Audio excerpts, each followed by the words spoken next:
Nerve compression म्हणजे नस दबणे, यामुळे सिव्हिअर न्यूरॅल्जिक पेन निर्माण होतात. मग ती नस कोणत्या भागात दाबली गेली किंवा कोणत्या भागात तो प्रॉब्लेम आहे यानुसार त्या आजाराचं नाव होतं. मनगटामध्ये नस दाबली जाते तेव्हा कार्पल टनल सारखे वेदना येतात. त्यामध्ये बोटांमध्ये आणि हातामध्ये तीव्र वेदना आणि मुंग्या येतात. टेनिस एल्बो जो आपण पूर्वी बघितला होता, सचिन तेंडुलकरला झाला होता. त्यानंतर येतं मानेमध्ये किंवा कमरेमध्ये, पाठीच्या मणक्यामध्ये जेव्हा नस दाबली जाते त्यावेळेस त्याला नर्व कॉम्प्रेशन जर झालं तर आग, जळजळ आणि इलेक्ट्रिक शॉक सारख्या तीव्र वेदना जाणवतात. होमिओपॅथीमध्ये यासाठी झॅन्थोझायलम नावाचं एक सुंदर रेमेडी आहे. मानेमधनं जर हातामध्ये तीव्र प्रकारच्या वेदना येत असतील, डाव्या हातामध्ये, उजव्या हातामध्ये, तर त्यासाठी ही रेमेडी अत्यंत उपयुक्त येते.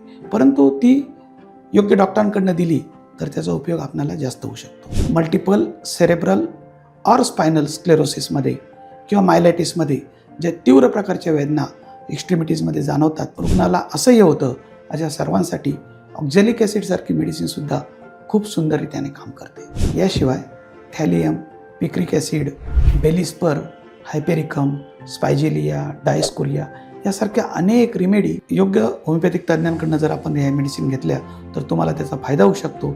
माझ्या आजवरच्या होमिओपॅथीच्या अनुभवामध्ये अनेक रुग्णांना हे डिकॉम्प्रेशन फक्त मेडिसिनने अतिशय सुंदररित्या फरक पडून झालेला आहे. ठराविक अंतर चालल्यानंतर जर पायात मुंग्या येत असतील आणि पुढचं चालणं असह्य होत असेल किंवा पायातली ताकद जात असेल, हातामध्ये तीव्र प्रकारच्या वेदना आणि मुंग्या म्हणजेच नमनेस येत असेल, तर वेळीच चांगल्या होमिओपॅथिक डॉक्टरांचा सल्ला घ्या आणि या आजारातून अगदी सहजासहजी पूर्णतः बरे व्हा.